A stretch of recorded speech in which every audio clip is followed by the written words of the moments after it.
let's be honest. We've dealt with rain. We've dealt with No cold. microphone. We've got one microphone that works. So it's all good. We've dealt with wind. See, I think we're going to get this out of the way now. And then when you guys hit the Oval on Monday, it's going to be fine. And for race day, for the 500, it's going to be fine. So things are looking up. I agree. I'm looking forward to it. I have to. All right, let's get to the white elephant in the room, shall we? I'm sitting there watching you guys go into one. I'm thinking, okay, Tony's got a little run going. And all of a sudden,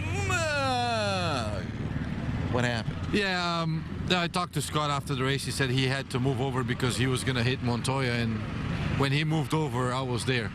And It's a chain reaction. And by reflex, I tried to give him more room, and Bourdais was on the outside of me. So a race incident. I mean, I will apologize to Bourdais.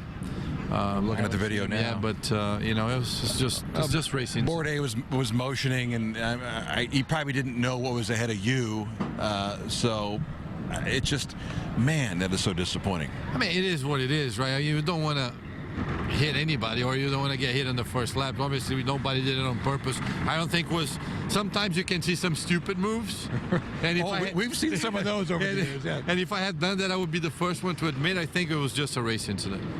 Well, how disappointing was that to climb out of the car and heck, you don't even make it through turn one? It is very disappointing, Dave. You don't want to end up your day like that. It's even worse because we're about to mileage out our engine to change for and I have to do 2 laps on Monday and sit for 3 hours because I'm 2 laps short, and you're not allowed to change the engine. So that's a lot of extra work for the guys.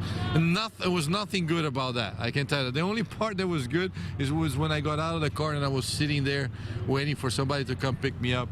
The fans and the grandstands, as usual, made me feel more than welcome. I had to use a porta potty, actually, and they were cheering and screaming. There are pictures out on the internet you can check because they took a picture of me walking in, you out there, clocked it, and then when I got out, so it was, you got to make the best out of it. So really, in the end, you may have had one of the better pit stops of the afternoon.